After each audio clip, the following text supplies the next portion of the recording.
Hey, what's going on, everybody? Welcome to Midweek at Morelville. My name is Dan, and I get to be the pastor here at Morelville Church of the Brethren in beautiful West End of Johnstown. I am in our sanctuary for one really awesome reason, and that is this Sunday, June 14th, we're going to be able to meet together again in person. How exciting is that? I know there's a lot of us that have been waiting a long time to be able to do this. Now, what we're looking at is two different services on Sunday mornings because we want to make sure that we accommodate as many people as we can. We want to do this as safe as we possibly can. Our 9:30 service is going to be geared towards those who are at risk. And so we're going to be following and enforcing all of the CDC and green phase guidelines. So you're going to need to have a mask on. We're definitely going to be enforcing social distancing and all of those things. They're recommending that we don't sing. And so on our 9:30 service, we're not going to be doing that. So it's basically going to be the message, and we're going to be able to wave at each other and see each other's smiles in our eyes, hopefully. So that is our 9:30 service. At our 10:30 service, we are still going to be following those guidelines, but they're not going to be enforced. So masks are going to be optional. We are going to sing, and we're going to just rejoice together in that. So for those who are at risk, we definitely want to encourage you to come to the 9:30, and for those who want the full service, 10:30. We are still going to be doing online worship, just like we've done for the past, I don't even know how many weeks now.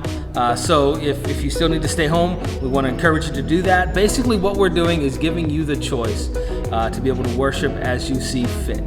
And so I'm excited about that. I'm excited that we can get together again. So I want to encourage you to do what you feel you need to do as a family. And we just want to say welcome back to the building. I want to make sure that we understand just because the building's open doesn't mean the church is any better. It means that we've always been doing amazing things as a church, that the Spirit of God maybe has some special and some really neat qualities here in the building, but He works everywhere. He's present everywhere. But man, it is good to get back together with our family. So that's my exciting announcement. Starting June 14th, we're going to have two services at 9:30 and at 10:30 to be able to worship together again. So there's that. As is our midweek tradition, we have a little game for you to play. This week, I've chosen a trivia game. And so many of you watch WJAC. It's a pretty popular station in our area. And what you might not know is this trivia question. So in 1912, the radio telegraphers, right? Yes, that's the weirdest word, but it's written right here. Radio telegraphers convention was held. It was an international convention. And what they were doing was trying to designate call letters across the world for these stations. And the United States, we got 4 of them. It was A, K, N, and W. And so A and N went to the military, and the civilians, we've got K and W. And a lot of you know this, that many of the stations, most of the stations with a K are west of the Mississippi, and most of the stations with a W are here east of the Mississippi. KDK being an exception, because it was that old. But ours is WJAC. And so while we had to stick with the W, they were allowed to pick their last 3 letters. And so they stand for something, and many of us don't know that. So my question, and this is worth $25 Sheets gift card, is what do the letters JAC stand for in WJAC? Now, I know you can go online and look this up, but don't cheat.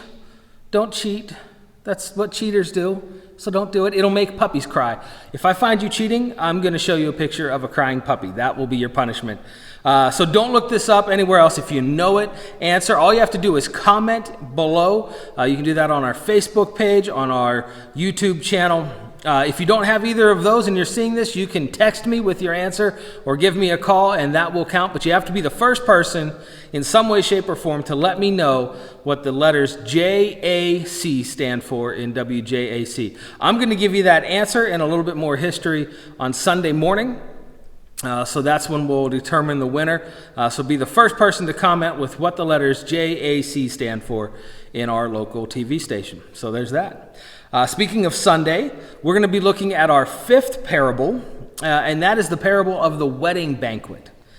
It's very timely because we're going through a period in our nation that's not going through it. We've been in a period for far too long in which we're talking about values of lives and who matters and who doesn't and how we interact with those things. And we're going against each other, and we say that because this happens, then that person doesn't matter, or that person doesn't matter because of this, and we all matter, and there's just a ton of these things going on. We're going to look at a parable in which Jesus very clearly tells us who matters and why those things matter.